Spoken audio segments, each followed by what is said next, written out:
Greetings, Isaac and Gloria Shaw.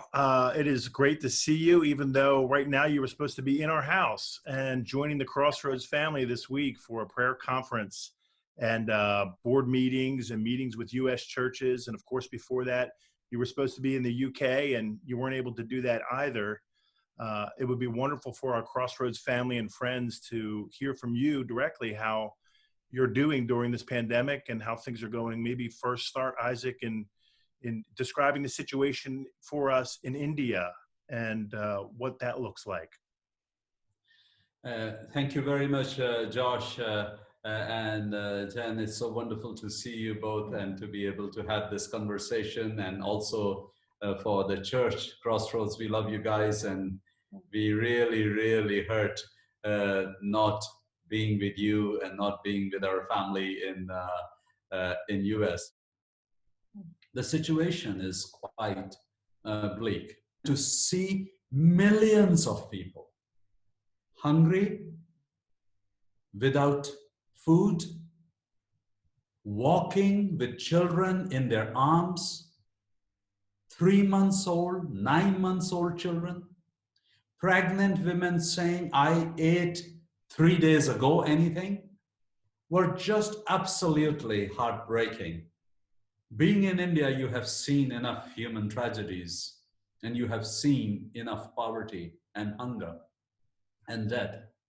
But the thing that got riveted in our mind was, when I was a stranger, you did not take me in.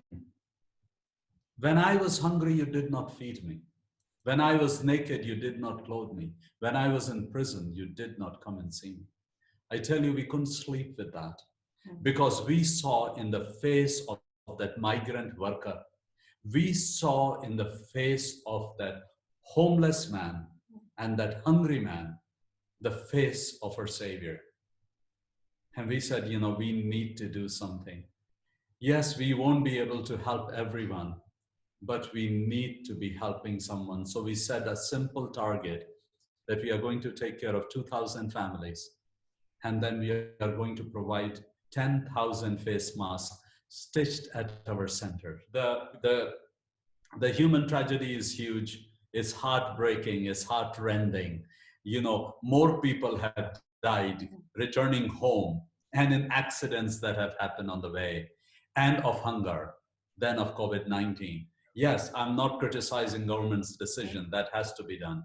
But when you look at the 1.3 billion people, a majority of them a majority of the poor being homeless, we are talking about millions of them.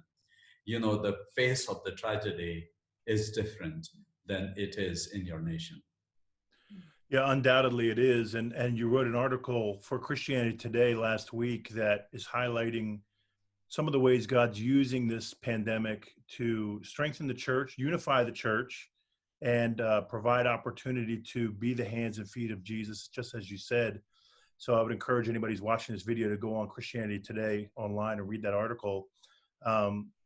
Share with us some of the, maybe just briefly, some of the key initiatives DBI has taken, apart from face masks. And you mentioned 2,000 families. What exactly does that ministry look like and entail?